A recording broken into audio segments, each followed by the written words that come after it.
Welcome back to the Black Print. This is Tiffany. So today we're going to get into some alchemy. Last night I was researching the ormus gold and came across this wonderfully interesting book, and I thought that we should go over it. I'm not going to read the whole thing. I'm just probably going to do the forward and introduction right now, then different parts of it, because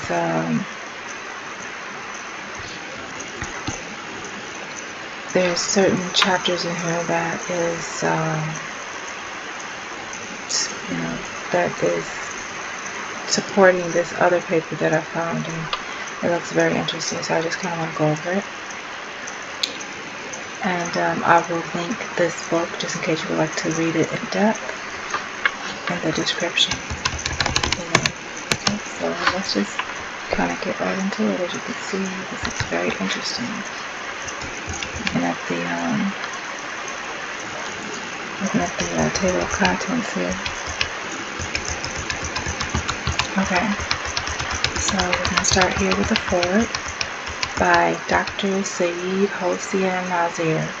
Now, I like to just say, first and foremost, I'm going to try my best to pronounce every word, every name, word, whatever, appropriately. But, yeah, so my intention is not to jumble up anybody's names or words or anything like that. So, hopefully this is well received. Okay, so we have the foreword by Dr. Saeed Hossein Nazir.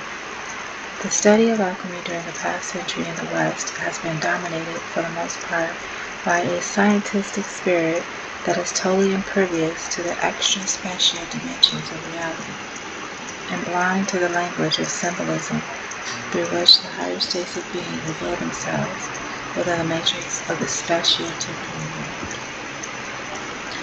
Except for a few outstanding works such as the penetrating study of Titus Burckhardt, most modern writers have tried to reduce alchemy to a proto-chemistry, or at best, a psychology which is, however, divorced from the world of spirit.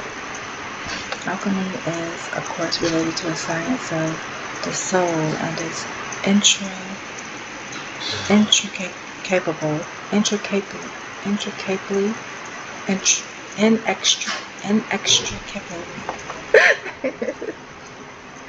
oh God, excuse me. Inextricably bound in certain of its aspects to the early history of chemistry and metallurgy. Oh my God, metallurgy. Okay.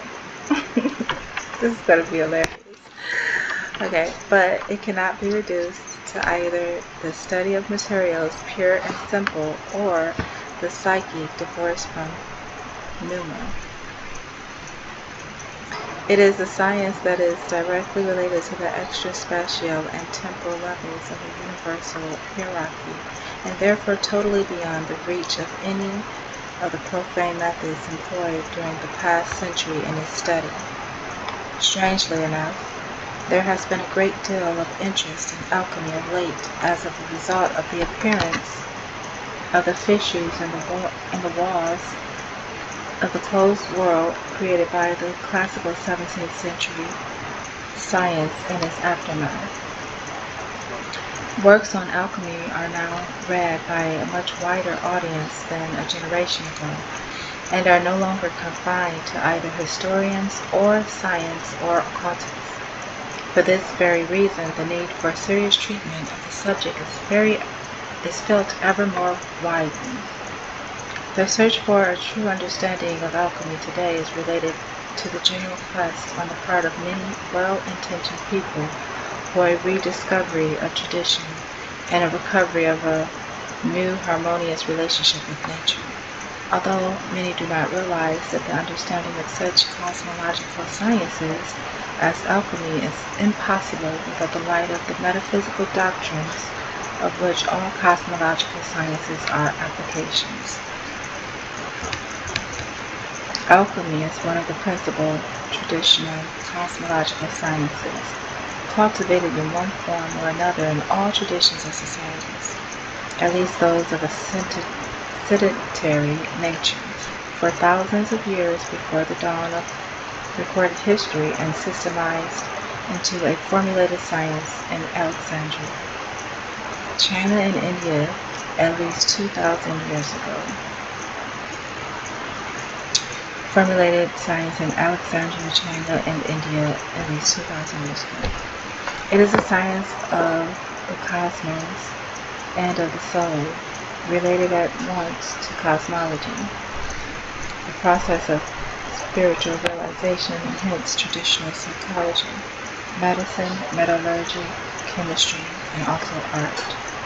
It is based on the perspective that there is something of everything and that through the presence of the sacred, a transformation can take place within things, which changes their very substance and not only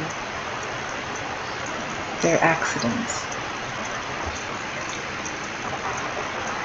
The alchemical perspective has been directly concerned, on the one hand, with minerals, metals, and aurification, with all that the element gold symbolizes in the natural domain. On the other hand, it has also been closely associated with the question of immortality and longevity, and ultimately with the acquiring of the body of gold or diamond, which is also the goal of the initiate techniques. And initiatic techniques. In some civilization, the one aspect has been emphasized, and in others, the other. But seen from the highest point of view, in the light of the most universal principles of alchemy, it can be said that there is a profound unity within the alchemical perspective, whether one is dealing with an Alexandrian, Chinese, Indian, Islamic, or Western alchemy. As far as Indian alchemy, the subject of the present book is concerned, it is one of the main branches of the tree of alchemy, and yet has received less attention, in the West at least, than Alexandrian or Chinese alchemy. The early historians of alchemy, such as von Lippmann, believed that alchemy was brought to India by Muslims. Later research has unveiled references to alchemy antedating the rise of Islam, and it is now conceded by most scholars that Indian alchemy has a much more ancient history than imagined until now, and that it is in fact closely related to certain forms of yoga, especially Tantrism, with which it became closely associated later, to the extent that the power to perform alchemical transmutation came to be considered as one of the cities of yogis. The influence of the Islamic alchemy in the Indian world was a later factor which complemented an already existing tradition. Considering the dearth of material in Indian alchemy, it is pleasure that one welcomes the appearance of the present work by Dr. Mahdihassan, whose research on Chinese and Islamic alchemy is already known to students of the field. Dr. Mahdihassan is to be especially congratulated for making clear the nexus between alchemy and medicine, a relation that is often disregarded by those accustomed to the well-known studies of Alexandrian alchemy, with their sole emphasis upon the mineralogical and metallurgical aspects of alchemy. Dr. Mahdihassan has already written many informative articles and essays on the origin of the word alchemy and the use of the word community in Arabic and Persian as the name of a substance rather than only the name of a royal art. The relation between Chinese and Islamic alchemy and many other related subjects, stressing over and over again the rapport between alchemy and medicine. Okay, this is interesting. I'm just going to do a little commentary as well along the way. This is interesting that they're saying that the chemia, which is supposed to predate the alchemy label of the art, which is now known as alchemy, but in these parts of the world, it started out as chemia. And they go on to later, in this other paper that I'm going to upload, it goes on to say how it went from chemia and later became alchemy. So, but here they're stating that chemia is actually representative of an actual medicine, a substance. That's what they call it. That's the name of the substance. So this is the other paper that I'm going to upload that's supportive to this work is going to outline the substance being closely related to, well, it is the alchemical gold, but it's the red sulfur, like a red sulfur gold, the red sulfur gold substance, which from my understanding of some other works that I've came across recently, it is could be descriptive closely related towards the alchemical mercury, aqua, water, or alchemical mercury, or whatever. I'm not sure what to name it, but you'll see. Let's just keep going.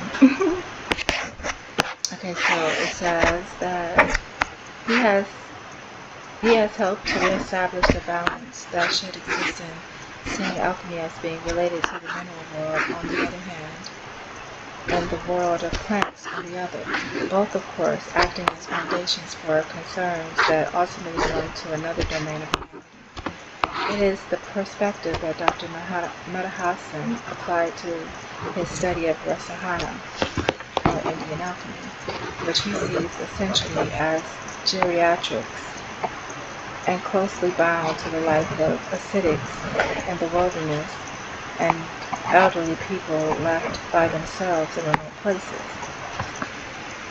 That has been without doubt a relationship from very beginning between initiatic and spiritual practices on the one hand, and the external substances used to obtain health, longevity, and immortality on the other, a relationship which becomes fully manifest in later Indian history. Dr. Mahdihassan is not concerned so much with the relation as with the medical pharmaceutical practices which have always accompanied alchemy in India as well as in Tibet and China, not to speak of certain schools of Islamic alchemy. To this concern, he brings a great deal of learning and experience, providing much material that is fresh and is made available for the first time in an easily attainable source. The present work is, therefore, a valuable addition to the literature of alchemy and provides another perspective from which Indian alchemy, and through it, Chinese and even Islamic alchemy can be studied. It is our hope that this and similar works will provide the constitutive elements from which a complete and total picture of the science of alchemy can be constructed. A science that is concerned at once with the cosmos and the soul, with minerals and plants, and finally with the healing art and the art of making things. Dr. Mahdihassan is to be congratulated for providing valuable material for the creation of the total image of that arcane discipline which is once an art and a science, and which deals ultimately with man himself as a substance that is to be transmuted and made worthy of immortality, for which he is destined through his own theomorphic nature. Alright, and then next we'll be going into the introduction. So I'll be back later with the part 2. Enjoy the rest of your day.